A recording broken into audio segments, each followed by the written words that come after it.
C'est bon, parti. Salut, c'est Fred, bonjour. J'espère que vous allez bien, j'espère sincèrement que vous allez bien, que cette fin d'année s'annonce belle pour vous. Voilà, il fait pas chaud, hein, il fait pas chaud. Dans toutes les régions de France, je garde le sweat, je suis dans un ancien corps de ferme, vous savez. Et voilà, le chauffage, il a un petit peu du mal en ce moment, mais c'est pas le sujet de ce magazine. Le magazine, il vous dit que cette semaine, la semaine du 11 décembre, comme d'habitude, le matin, on vous présente tous les cours qui font partie de ce capital, tous les cours dans toutes les disciplines artistiques.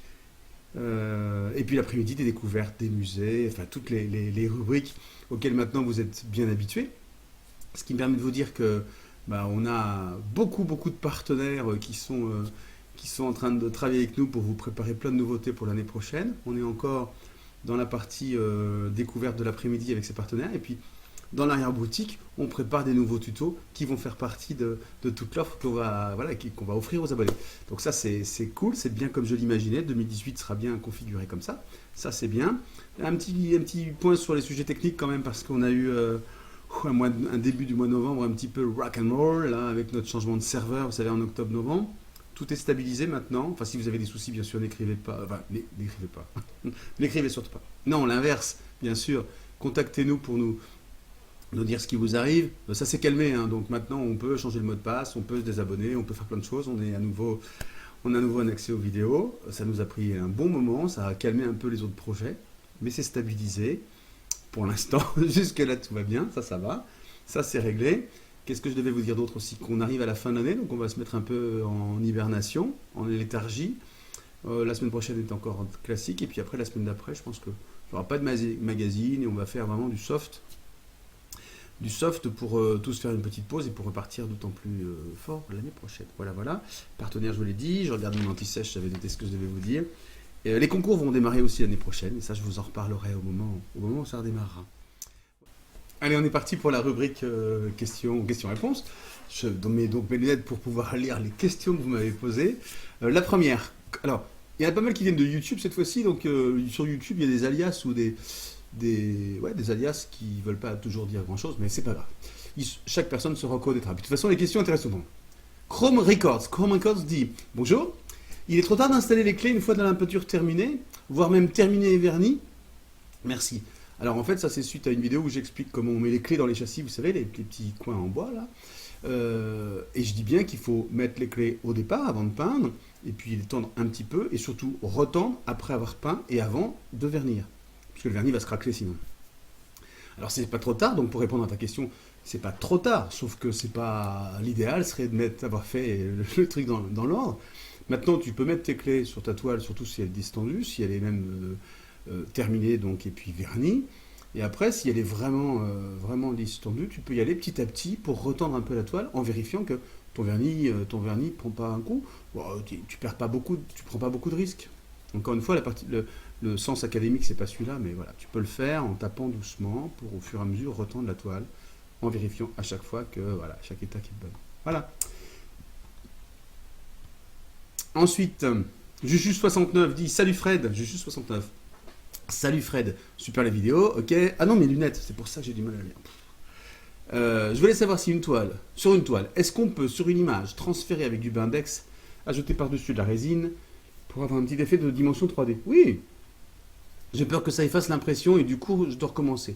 Voilà. Mais non. Alors attends, ça dépend comment tu fais. Effectivement, si tu fais du transfert d'image avec du Bindex, non, c'est bon. La résine, de toute façon, c'est tellement sirupeux, tellement mielleux, que ça n'altère pas, ça ne dilue pas, ça ne dilue pas les encres et les peintures. Donc tu peux y aller sans souci. Et sinon, tu peux m'insulter après si tu as des problèmes. Non, a priori, ça va bien se passer. Juju 69 et confiance. Allez, vas-y, au boulot.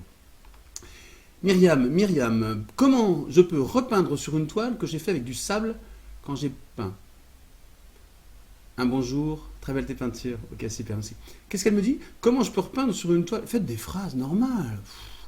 Myriam, comment je peux repeindre sur une toile que j'ai fait avec du sable que j'ai peint? Ah, d'accord, du sable que tu as peint et que tu peux repeindre dessus. Si tu as fait tout ça à l'acrylique, tu fais ce que tu veux. Hein. Acrylique sur acrylique, une fois sec, la résine est sèche, tu peux faire ce que tu veux. Si c'est fait à l'huile, comme d'habitude, c'est un peu plus rock'n'roll. Si tu as peint avec du sable, pour repeindre dessus, éventuellement un coup de fixatif pour bien fixer le sable s'il y a des éléments qui se décollent, Mais après, tu peux y aller trou la loulalou. Reste avec de l'acrylique. L'idéal, même, ce serait plutôt de peindre avec des encres acryliques qui sont très très fluides et qui vont te permettre de garder la texture du sable, si c'est ce que tu veux faire. Parce que l'acrylique, en grosse couche, elle va tout empâter et on va plus voir le grain. Voilà, mais sinon tu peux y aller, vas-y Myriam. Et puis surtout, dites-moi ce que ça donne après, hein, après avoir suivi mes conseils. Alpha 4 Player, attention. Bonjour, j'aurais besoin d'un renseignement. Quel produit conseillez-vous pour une peinture acrylique sur un carénage, s'il vous plaît? Additif de type vinyle, je pense, c'est pour la peinture à l'aérographe, Molotov ou Schmink. Ah, alors un carénage, merde, j'aurais dû préparer. Zut. Ça va être un truc de bagnole ou de moto, je crois. Quel produit conseillez-vous pour une peinture acrylique sur un carénage, s'il vous plaît? Additif de type vinyle, je pense. Je ne comprends pas la question. C'est pour de la peinture à l'aérographe. Donc tu veux fluidifier. Alors il existe des fluidifiants pour peinture acrylique qui contiennent la résine qui va maintenir l'état résineux de l'ensemble, donc l'accroche finale, la résistance aux UV, etc., mais qui va diluer. Donc si c'est ça que tu veux, peinture pour... ça existe chez Liquitex, tu vas trouver un médium pour aérographe, si c'est ta question. Molotov ou Schmick. Chez Molotov, ça existe peut-être, mais on démarre toute l'offre Molotov. Je ne l'ai pas vu passer, ça. Je vérifierai. Quant à Schmick, on a fait Schmick pendant un moment, mais on ne le fait plus. C'est des bons produits aussi. Mais je ne maîtrise pas l'offre peinture pour aérographe de Schmick, si elle existe. Donc je te dis, par contre, moi ce que j'aime pas les peintures dédiées à une technique. J'aime bien les additifs qui permettent de transformer notre peinture à utiliser sur d'autres médiums. Et là, pour l'aérographe, en particulier chez Liquitex, il y a un médium fait pour ça. J'espère que j'ai répondu à ta question, que je ne me suis pas pris trop les pieds dans le tapis, dans les pinceaux. Bref, Alpha 4, Player, réponds-moi et dis-moi si la réponse est bonne. Ok? Jacqueline, au secours, Jacqueline. Ma souris ne répond plus. Ah bah ça, c'était pas prévu. J'ai déjà eu tout dans ma vie. Voilà, Jacqueline. Ok. Jacqueline, je vais me décider car pour le moment je vernissais, car je ne savais pas trop comment débuter avec la résine sans ruiner la toile. Alors merci, alors ça c'était le coucou, merci pour la vidéo. Ensuite, ta question Jacqueline, c'est est-ce que sur la boîte, il y a les explications pour de grandes toiles? Donc combien de résine si on n'en a pas assez préparé? Ça ne pose pas de problème d'en rajouter? Si. Et s'il nous reste de la résine, elle est perdue, je suppose, car ça se solidifie? Oui. Vraiment merci, cette démonstration m'a permis de faire le pas. Ah ouais. Bah, la résine, ça fout les jetons à tout le monde.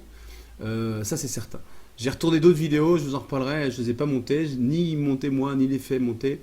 J'ai tout un stock de vidéos sur les résines, le moulage, etc. Mais elles viendront en temps et en heure. Là maintenant, pour répondre à ta question, Jacqueline, c'est pas simple de connaître les quantités. Effectivement, je crois que sur le paquet, ils indiquent la quantité indicative, mais ça dépend vachement quel effet tu veux faire, si tu veux en mettre partout, si tu veux faire que quelques zones, si tu veux mettre une grosse épaisseur, une petite. Bon, c'est pas simple. Une chose est sûre, je te conseille pas de t'y prendre à plusieurs reprises, parce que tu vas pouvoir faire des effets, mais ils seront, tu n'auras pas une surface uniforme, tu vas avoir plusieurs zones, plusieurs flaques si tu veux. Donc ça, je te le conseille pas. C'est vrai que si tu en fais trop, c'est mort. Si tu n'en fais pas assez, c'est fichu. Donc je réponds à ta question en disant, ouais. Ce que tu peux faire, c'est en faire beaucoup, entre guillemets, et prévoir des compléments sur d'autres toiles.